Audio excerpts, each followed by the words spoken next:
हाँ तो भाई मेरे आज के इस वीडियो में हम लोग बात करने वाले हैं गो लैंग्वेज के इफ स्टेटमेंट और इस स्विच के बारे में। मतलब मेरा आवाज़ में थोड़ा हंसी वगैरह भी दिख रहा होगा, इसलिए हंसी आ रहा है क्योंकि भाई ये चीज़ मतलब सुन के गुस्सा भी आता होगा बहुत लोग, मतलब ये वीडियो अगर देख रहे हैं, क्योंकि ये कॉमन सा चीज़ है भाई। हर एक लैंग्वेज में आप मतलब हो सकता है आप बोल रहे होंगे भाई ये सब तो पहले से आता है, इफ स्टेटमेंट स्विच, मतलब ये सब क्या है, मतलब फिर से क्यों समझना ये सब। तो फिर से कुछ भी नहीं जानना है, लेकिन जो यूनिक चीज़ है, जो बोल सकते हो यूनिक जो है उसको इंटरेस्टिंग भी बोल सकते हो, या फिर बोल सकते हो भाई जो काम का चीज़ है। क्योंकि अगर आप वो नहीं समझोगे तो फिर गो लैंग्वेज में आप भले ही स्टेटमेंट जानते हो फिर आप गलत लिखते हो, क्योंकि यहाँ लिखने का तरीका, नियम, सिंटेक्स अलग है। तो बस आप यूनिक चीज़ जान लो कि इसमें कैसे लिखते हैं। बाकी तो आपको पता ही है एक स्टेटमेंट और ये सब का, ठीक है। कुछ इसमें कुछ नया नहीं है, कुछ बहुत ज़्यादा, लेकिन हाँ जो चीज़ इसमें स्पेशल है, कुछ कुछ नया नया चीज़ है जो यूनिक है, जो अलग हर एक लैंग्वेज से इसको यूनिक बनाता है, वो सब चीज़ हम लोग जान लेते हैं, ठीक है। जैसे कि हर एक वीडियो में फॉर्मेलिटी होता है कि पहले एक बार कोड को चेक कर लेते हैं सही से रन कर रहा है, हाँ भाई सही है, मतलब ऐसे पता है सही है, लेकिन फिर भी ठीक है। तो अभी देखते हैं इफ स्टेटमेंट का क्या माजरा है। तो एक वेरिएबल क्रिएट करते हैं एक्स, ठीक है, इस तरीके से, जिसका वैल्यू जैसे देते हैं 5, ठीक है, इस तरीके से देते हैं। अब यहाँ पर कैसे कंडीशन लिखते हैं, जैसे बाकी लैंग्वेज में लिखते हैं, इफ़ आपको लिखना है और उसके बाद आपको बस यहाँ पर पैरेंथेसिस नहीं देना है, जिसको हम लोग नॉर्मल हिंदी मतलब भाषा में जैसे मैथ्स वगैरह सॉल्व करते हैं इसको हम लोग राउंड ब्रैकेट ही बोलते हैं भाई। पैरेंथेसिस तो बोलते नहीं, इंग्लिश में इसको पैरेंथेसिस बोलते हैं, नॉर्मली हम लोग इसको राउंड ब्रैकेट ही बोलते हैं, ठीक है। तो जो भी हो, यहाँ पर आप राउंड ब्रैकेट आपको इस तरीके से देना नहीं है, ठीक है। आपको सिंपली अपना कंडीशन देना, ठीक है। जैसे कि हम लोग चेक करना चाहते हैं एक्स इज ग्रेटर देन 1, ठीक है। अगर ये एक से ग्रेटर देन होता है, ठीक है, तो उसके बाद आपको यहाँ पे एक चीज़, यहाँ पर और एक चीज़ यूनिक है बोल सकते हो, जो आपको काफ़ी अजीब लग सकता है, इरिटेटिंग लग सकता है, या फिर मतलब जो भी हो। जो जैसे बाकी लैंग्वेज में क्या होता है कि अगर कंडीशन जो भी है, उस कंडीशन के लिए जो उसका अंदर का कोड होगा, उस बॉडी का जो कोड होगा ना, अगर वो एक लाइन का है तो सिंपल सा लॉजिक रहता है कि भाई करली ब्रेसेस नहीं भी देंगे तो चलेगा। सब लगभग सभी लैंग्वेज में, C++, जावा स्क्रिप्ट, जो भी लैंग्वेज है, C#, सब में ऐसा ही होता है। लेकिन यहाँ पे ऐसा नहीं है, आपका एक लाइन रहे चाहे 1000 लाइन का कोड रहे, आपको करली ब्रेसेस देना है, ठीक है। यहाँ पर करली ब्रेसेस देना पड़ेगा और यहाँ पर सिंपली हम लोग जो भी अपना कोड हो सकता है दे सकते हैं। जैसे बेसिकली यहाँ पे लिखते हैं प्रिंट लाइन करते हैं fmt.println और लिखते हैं जैसे क्या लिख सकते हैं कि भाई यहाँ पर या तो printf कर सकते हो, थोड़ा अच्छे से मतलब दिखाने के लिए printf इस तरीके से %d इज ग्रेटर देन 1, और यहाँ पे इसका वैल्यू में हम लोग सिंपली x को यहाँ पर पास कर देते हैं, ठीक है। इसको रन करते हैं तो पता ही है भाई, सिंपल आएगा कि हाँ x is 5 is greater than 1, ठीक है। लेकिन अगर x का वैल्यू अगर मान लो कुछ और होता है, 0 होता, ठीक है, तो सिंपली यहाँ पे जो है कुछ भी यहाँ पर रन नहीं होता, क्योंकि भाई 0 जो है बड़ा नहीं है 1 से, सिंपल सा लॉजिक बनता है, ठीक है। तो ये बेसिक सा है इफ़ का, ठीक। और भी कुछ है इसमें इंटरेस्टिंग, इतना ही नहीं है, और भी कुछ है, वो सब भी हम लोग समझेंगे यहाँ पे। और एक चीज़ यहाँ पे क्या है, और एक चीज़ यहाँ पे ये है कि भाई तुम जो यहाँ पे बाहर पे डिक्लेयर और असाइन कर रहे हो, जो भी असाइन कर रहे हो, डिक्लेयर कर रहे हो, जो भी कर रहे हो, उससे कोई मतलब नहीं। लेकिन यहाँ पे पता, इफ़ स्टेटमेंट का जो यहाँ पर इफ़ में स्टेटमेंट यहाँ पर जो हम लोग दे रहे हैं ना, इस स्टेटमेंट में ही हम लोग डिक्लेरेशन कर सकते हैं। उसका फ़ायदा भी बहुत सारा है कि इसका कोड यहीं तक इनकैप्सुलेट होकर रहेगा, यानी कि इसके अंदर ही अवेलेबल होगा। मान लो उसी नाम का बहुत सारा कोड होता है ना कि भाई वेरिएबल का नेम बहुत सारा मैच कर जाता है, तो फिर बहुत अजीब भी लगता है, फिर दूसरा नाम रखो। तो यहाँ पर क्या है कि जब हम लोग चेक करें, हम लोग को पता है कि ये कोड यहीं तक लिमिटेड रहने वाला है, तो हम लोग क्या कर सकते हैं, यहाँ पर पहले डिक्लेयर कर सकते हैं वैल्यू को, मतलब असाइन कर सकते हैं, डिक्लेयर करके वेरिएबल शॉर्ट हैंड तरीका से, इस तरीके से मान लो 5 दे देते हैं और फिर यहाँ पे कॉमा इस तरीके से देते हैं, ठीक है। और सॉरी, यहाँ पे इस तरीके से सेमीकोलन देना, कॉमन है सेमीकोलन देना। तो पहले आप वेरिएबल अपना इस तरीके से, अच्छा ऐसा नहीं कि एक ही वेरिएबल, मल्टीपल वेरिएबल आप दे सकते हैं, यहाँ पे कोई दिक्कत नहीं है, ठीक है। तो इस तरीके से आप यहाँ पे वैल्यू दे सकते हैं। उसका पहले हमने क्या किया, वैल्यू को डिक्लेयर किया यहीं पर इफ स्टेटमेंट में ही, और यहाँ पे दिया, ठीक है। तो अब देखो, अब ये जो एक वेरिएबल का जो इसका वैलिडिटी है, बोल सकते हो इसका जो लाइफ लाइन है, यही इसी ब्लॉक के अंदर है, इसके बाहर नहीं। अगर इसके बाहर आप एक्सेस करोगे तो आपको कुछ नहीं मिलेगा। fmt.print लाइन अगर आप एक्स करोगे, हो सकता है जो अनडिफाइंड मिले, या फिर तो यहाँ पर एरर खुद आ जा रहा है, ठीक है। अगर देखो अनडिक्लेयर्ड नहीं, ठीक है, यहाँ पर खुद एरर आ जा रहा है, आप रन करा के भी देख सकते हो, ठीक है। ये तो एरर आ गया अनडिफाइंड, ठीक है, अनडिफाइंड आ रहा है क्योंकि भाई वो कोई डिफाइंड नहीं है। तो एक्स जो है इसी के अंदर आपको मिलेगा। सिंपल सा लॉजिक, काफ़ी क्लीन लग रहा है और काफ़ी सही भी है ना कि इसके अंदर है। फिर बाद में मान लो आप एक्स कहीं पर अलग जगह यूज़ करोगे तो आपको तो 2 वेरिएबल हो जाएगा ना, फिर आपको टेंशन नहीं लेना पड़ेगा, आप सिंपली इफ़ में ही कर दोगे, ठीक है। इसके अंदर इसको एक्सेस किया जा सकता है, क्योंकि तभी तो हम लोग यहाँ पर लिख पा रहे हैं ना, इज ग्रेटर देन, मतलब यहाँ पर प्रिंट करा पा रहे हैं, ठीक है। इसको सेव नहीं किया था, ठीक है। तो बहुत ही सिंपल है, इस तरीके से आप दे सकते हो, ठीक है। अब देखते हैं इफ एल्स का क्या सीन है, क्या माजरा है, ठीक है। तो इफ एल्स का क्या है, तो यहाँ पर मल्टीपल वेरिएबल हम लोग जैसे मैंने बोला डिक्लेयर आप कर ही सकते हो, उसका वैल्यू असाइन कर सकते हो। जैसे एक्स वाई लेते हैं और यहाँ मल्टीपल वैल्यू देते हैं 5 और 10, ठीक है, इस तरीके से। और आप यहाँ पर दे सकते हो इफ इल्स, अच्छा इल्स ना, मैं यहाँ पर मल्टीपल क्यों कर रहा हूँ, वो करेंगे हम लोग इफ इल्स इफ में, हाँ ठीक है। अभी इसको रहने देते हैं, मल्टीपल वैल्यू अभी नहीं करते हैं, अभी सिंपली इल्स लगाते हैं। यानी कि अगर 5 बड़ा नहीं है 1 से तो उस वक्त, ठीक है, मतलब अगर ऐसा नहीं होता तो कहने का मतलब। तो fmt.print या फिर इसी लाइन को कॉपी कर लेते हैं, हाँ उसको पेस्ट कर देते हैं और यहाँ पे देते हैं इसको इज़ नॉट ग्रेटर, बस नॉट लिख देते हैं, नॉट ग्रेटर देन 1। तो अगर x का वैल्यू 0 कर देते हैं तो सिंपली क्या होगा कि x क्या 1 से बड़ा है, यानी 0 क्या 1 से बड़ा नहीं बड़ा, तो एल्स ब्लॉक यहाँ पर हो गया, तो 0 इज़ नॉट ग्रेटर देन 1, ठीक है। 0 जो है 1 से बड़ा नहीं है, सिंपल है, ठीक है। अब एल्स का भी ऐसा ही कुछ रूल है कि यहाँ पे आपको एल्स वहीं पे लिखना है, मतलब एल्स का तो ब्लॉक होगा यहाँ पर, ऐसा नहीं है बाकी लैंग्वेज जैसा कि भाई एक लाइन का कोड है एल्स के अंदर तो हम लोग करली ब्रेसेस नहीं भी देंगे तो चलेगा, नहीं आपको यहाँ पर देना है करली ब्रेसेस और एल्स यहीं पे लिखना है। जैसे बहुत लैंग्वेज में होता है ना कि हम लोग फॉर्मेटिंग करके अपने हिसाब से जो ऐसा अच्छा लगे ऐसा लिखते हैं, कभी कभी ऐसे लिखते हैं, यहाँ पे आपको जहाँ करली ब्रेसेस खत्म हो रहा है उसके बाद ही एल्स देना है, तो एरर आ जाएगा, ये देखो एक्सपेक्टेड स्टेटमेंट ये अपना एरर दे रहा है, अब देखो सही है, ठीक है। तो ये सब चीज़ जो छोटे छोटे चीज़ को याद ही कर लेना है, या फिर प्रैक्टिस करोगे तो दिमाग में बैठेगा, ऐसा थोड़ी मतलब मेरे हिसाब से भाई इसको याद ही कर लेना, दिमाग में बैठा लेना, याद ही कर लेना, क्योंकि ऐसा थोड़ी है कि आप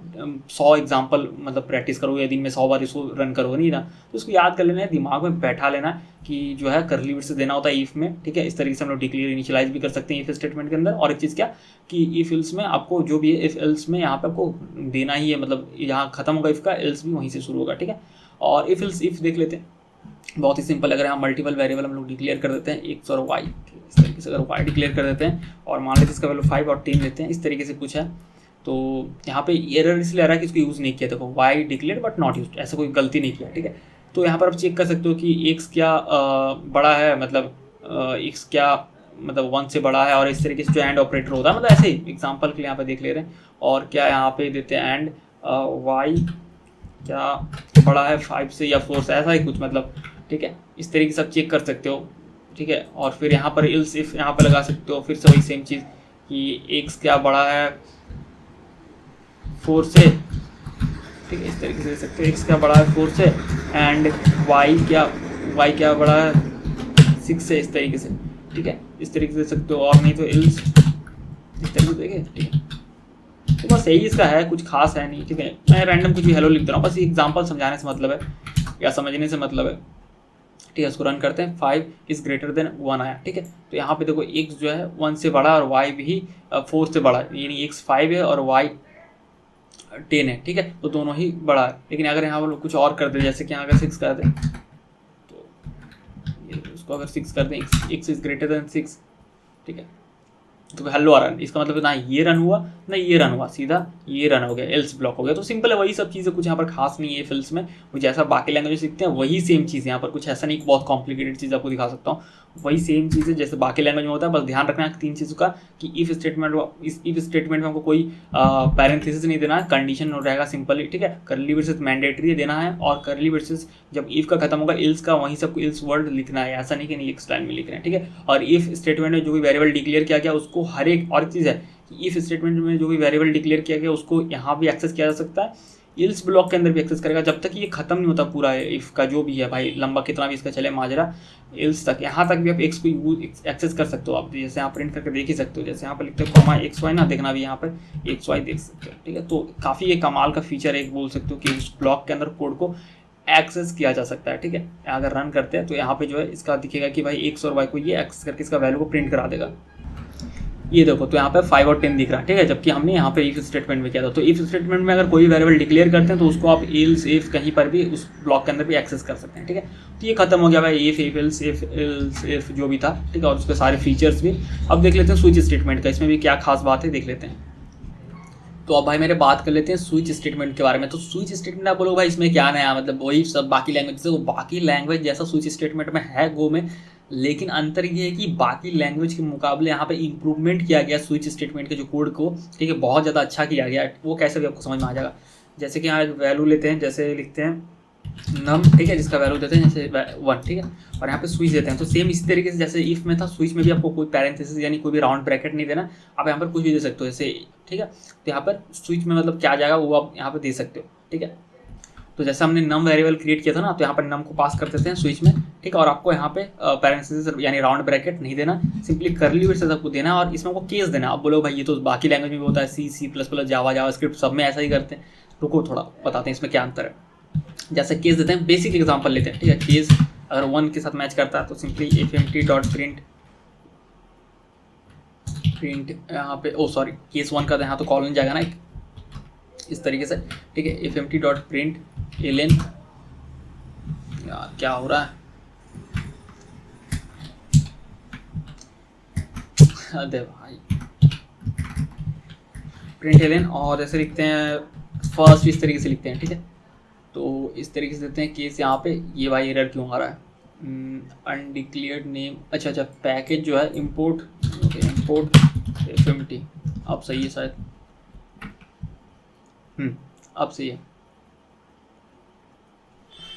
अरे भाई अच्छा पी कैपिटल होगा भाई, हद, ठीक है, छोटा मोटा गलती हो जाता है, ठीक है। तो यहाँ पे ये हो गया कि फर्स्ट, ठीक है। तो इस तरीके से फॉर्मेट हो गया ऑटो फॉर्मेट, नहीं तो आप एक लाइन में भी लिख सकते हो। अब यहाँ पर कोई आपको ब्रेक स्टेटमेंट नहीं देना, ये खास बात है गो लैंग्वेज का स्विच में, ठीक है। बाकी लैंग्वेज को ब्रेक देना होता, नहीं तो क्या होता है, बाकी भी अगर केस मैच कर गया तो वो भी रन हो जाता था, लेकिन यहाँ पे ऐसा कुछ भी नहीं है। यहाँ पर आप ब्रेक बिना ब्रेक के भी दे सकते हैं, आपको ब्रेक नहीं देना होता। तो इस तरीके से प्रिंट एलन सेकेंड, और एक ऐड कर देते हैं बस टेस्टिंग पर्पज के लिए, केस, तो इस तरीके से fmt डॉट प्रिंट एलन, और यहाँ लिखते हैं थर्ड, ठीक है। तो इस तरीके से तो डिफॉल्ट के सब दे ही सकते हैं, यानी कोई अगर मैच नहीं किया हो तो भाई कॉमन है, उससे कोई नुकसान भी नहीं है, ठीक है। तो डिफॉल्ट आप चाहे दे भी सकते हैं, नहीं भी दे सकते, आपके ऊपर है। तो fmt डॉट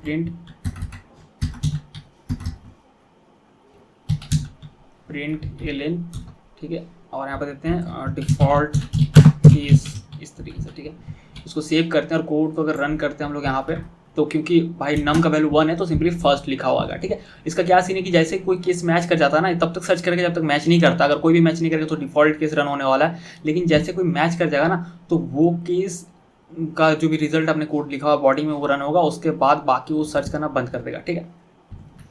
तो यहाँ पे ये देखो फर्स्ट लिखा हुआ है, ठीक है। तो जो भी मैच कर गया, मान लो अगर नम का वैल्यू 2 कर देते तो केस क्या मैच होता, स्विच में नम जाता, और नम जो का वैल्यू 2 है तो केस पहला जो केस में अपने दिया 1 नंबर दिया, नहीं मैच करता, 2 मैच कर जाता 2 के साथ, तो सिंपली सेकंड लिखा हुआ है, ठीक है। तो बेसिक चीज़ है, लेकिन आपको यहाँ पर इसमें खास बात ये है, इसमें कोई भी आपको ब्रेक स्टेटमेंट नहीं देना, कोई टेंशन नहीं है, ब्रेक का कोई झंझट नहीं है, कुछ भी आपको इशू नहीं होगा। तो काफ़ी इंप्रूवमेंट किया गया बाकी लैंग्वेज के अगर मुकाबले इसको कंपेयर किया जाए स्विच स्टेटमेंट के साथ, तो इसमें काफ़ी इंप्रूवमेंट किया गया, ठीक है। इसमें और एक चीज़ है, मल्टी केस स्विच भी आप दे सकते हो, जैसे कि अगर मान लो को 2-3 वैल्यू सर्च करना है, जैसे कि 1 2 3, ठीक है। इस तरीके से यहाँ पे मान लो कि 4 5 6 केस हो सकता है, मल्टी केस में भी दे सकते हो, 7 8 9, ठीक है, या इस तरीके से आप दे सकते हो, ठीक है। तो यहाँ पर सिंपली लिखते हैं फर्स्ट सेकेंड थर्ड, ठीक है। बस ऐसे एग्जांपल के लिए 4th 5th 6th, ठीक है। यहाँ पे 7th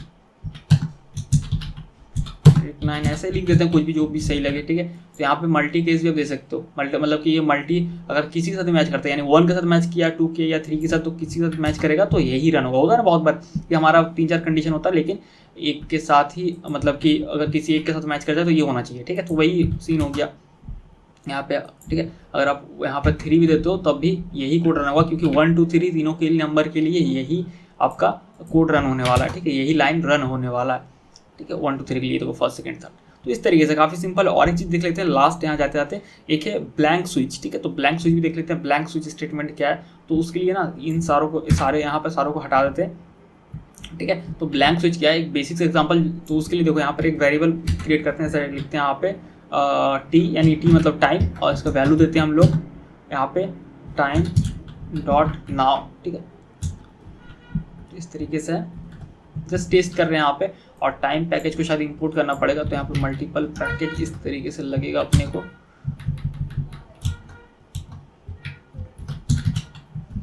ठीक है। तो हमारे कोड में कोई गलती नहीं, सब कुछ सही है, हमने बहुत चीज़ यूज़ नहीं की, इसलिए ऐसे दे रहे थे, ठीक है। तो इसको हटाते हैं। देखो तो सिंपली हमने टी वेरिएबल लिया और इसमें वैल्यू डिक्लेयर कर दिया क्या, कि टाइम डॉट नाउ, ठीक है। टाइम पैकेज को हमने इंपोर्ट किया डॉट नाउ, तो ये सिंपली जो भी टाइम है रिसेंट का वो मिलता है। तो यहाँ पे हम लोग क्या करेंगे, चेक कर सकते हैं स्विच से। तो सिंपली ये है कि बिना आप यहाँ पे कोई केस, मतलब बिना कोई ब्लैंक स्विच जिसको बोलते हैं, जिसमें कि आपको यहाँ पर कंडीशन नहीं पास कर रहे हैं, इससे पहले दे रहे थे ना स्विच में कुछ ना कुछ, यहाँ पर कंडीशन हम लोग कुछ भी नहीं पास कर रहे हैं, ब्लैंक स्विच है, ठीक है। अब इसके अंदर क्या होगा, केस तो जाएगा जैसे जा रहा था, और यहाँ पर इसके अंदर हम लोग कंडीशन टेस्ट कर सकते हैं, ये इसमें अंतर है, ठीक है। तो यहाँ पे क्या है, ये जो टी है, तो टी डॉट अगर आप आवर लिखते हैं, आवर को कॉल करते हैं, आवर फंक्शन को, जो टी मतलब टी वेरिएबल जो हमने स्टोर कराया हुआ ना, टाइम डॉट नाउ को कॉल करके। तो टी डॉट आवर अगर आप कॉल करते हैं और आपको वैल्यू मिलता है कि अभी कितना आवर है, मतलब 20, मतलब जो भी आवर बेस्ड है ना 24 आवर का वैल्यू मिलता है। तो वही चीज़ है, चेक कर रहे हैं कि अगर 12 बजे से कम है तो सिंपली हम लोग गुड मॉर्निंग दिखा सकते हैं। तो fmt dot print Allen good morning, ठीक है, इस तरीके से। और आपको ब्रेक नहीं लगाना, इस बात का ध्यान देना है यहाँ पे कि इस फिर जैसे टी डॉट आवर सेम उस तरीके से आवर अगर कॉल करते हैं, अगर ये लेस देन 70 हुआ मतलब कि 5 बजे से कम हुआ तो सिंपली गुड आफ्टरनून, ठीक है। तो fmt dot print Allen good afternoon, ठीक है। और नहीं तो सिंपली यहाँ पर हम लोग डिफॉल्ट देते हैं कि भाई अगर ये दोनों में नहीं हुआ तो लास्ट में गुड इवनिंग आएगा, ठीक है। fmt डॉट प्रिंट एलन, अब गुड नाइट और गुड इवनिंग का भी दे सकते हैं, ठीक है, गुड इवनिंग, ठीक है। अब कोड को अगर रन कराएं तो देखते हैं क्या आता है। ये तो गुड आफ्टरनून हो रहा है, क्योंकि भाई अभी जो टाइम यहाँ पे हो रहा है 4:44 हो रहा है, ठीक है। तो 5 अभी तक बजा नहीं, 4:44, ठीक है। तो भाई ये इक्वल नंबर भी दिख गया। तो ये है, तो इस तरीके से आप ब्लैंक स्विच का भी यूज़ कर सकते हैं। मतलब बात है, ये अंतर ये रहेगा कि इसके अंदर कंडीशन आप अप्लाई कर रहे हैं, कोई अंतर नहीं है, ठीक है। तो इस तरीके से इसमें ये स्विच भी आ जाता है। तो आशा करता हूँ भाई मेरे समझ में आ गया होगा कि इफ स्टेटमेंट क्या है। मतलब वो तो ऑलरेडी पता है, लेकिन उसमें कैसे कैसे लिखते हैं, सिंटेक्स कैसे है और क्या क्या रूल्स और क्या क्या फीचर्स है वो समझ में आ गया होगा। और स्विच स्टेटमेंट भी समझ में आ गया होगा। फिर भी कोई डाउट है तो कमेंट सेक्शन पे पूछ सकते हैं, या तो फिर आप इंस्टाग्राम पे @तूफानी कोडर पे आप कोई क्वेश्चन पूछ सकते हैं, अपना डाउट क्लियर कर सकते हैं, ठीक है। तो फिर अगली वीडियो में मिलते हैं।